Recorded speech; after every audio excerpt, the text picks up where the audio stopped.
మీనరాశి వాళ్లకు ఈ వారం ఆర్థిక విషయాలన్నీ కూడా ప్రోత్సాహంగా కొనసాగుతూ ఉంటాయి. దీర్ఘకాలికమైనటువంటి రుణముల నుండి బయటపడగలుగుతారు. స్నేహితులను బంధువులను కలుసుకుంటారు.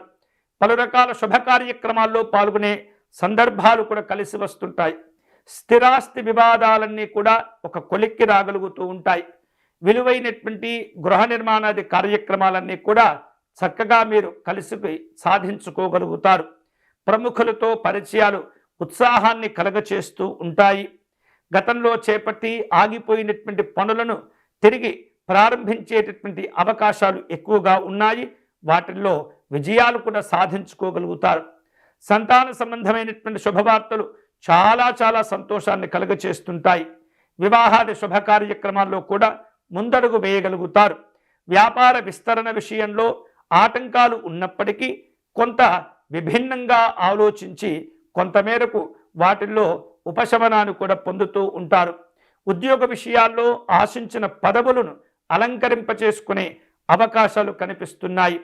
నూతనమైనటువంటి ఉద్యోగ అవకాశాలు కూడా కలిసి వస్తాయి. నిరుద్యోగులు తాము పాల్గొనేటటువంటి ఇంటర్వ్యూల్లో చక్కని విజయాలు కూడా సాధించుకునే అవకాశాలున్నాయి. ఆత్మవిశ్వాసంతో వ్యవహరించండి. ఏమాత్రం కూడా వ్యతిరేకమైనటువంటి ఆలోచనలు, అనుమానపుతో కూడుకున్నటువంటి ఆలోచనలు అస్సలు కూడా మీరు చేయకూడదు. అలాగే ఆరోగ్య విషయాల్లో జాగ్రత్తలు తీసుకోవడం ద్వారా ఎన్నో రకాల సమస్యలు కూడా తగ్గిపోతూ ఉంటాయి. దూర ప్రయాణాలు వాయిదా పడేటటువంటి సందర్భాలు కనిపిస్తున్నాయి. ధన వ్యవహారిక విషయాల్లో ఏమాత్రం కూడా ఈ వారం మీరు నిర్లక్ష్యంగా ఉండకూడదు. అనేకమైనటువంటి శుభాలు పొందేందుకు అన్ని రకాల అవకాశాలను మీరు సద్వినియోగం చేసుకుంటూ ఉండాలి. ఈ వారం ఆత్మవిశ్వాసం పెంచుకునేందుకు, కార్యక్రమాలన్నీ కూడా విజయవంతం అయ్యేందుకు, అధికార రాజకీయపరమైనటువంటి అనుకూలతలు సాధించుకునేందుకు విశేషంగా సూర్యనారాయణ స్వామిని మీరు ఆరాధించే ప్రయత్నం చేయాలి.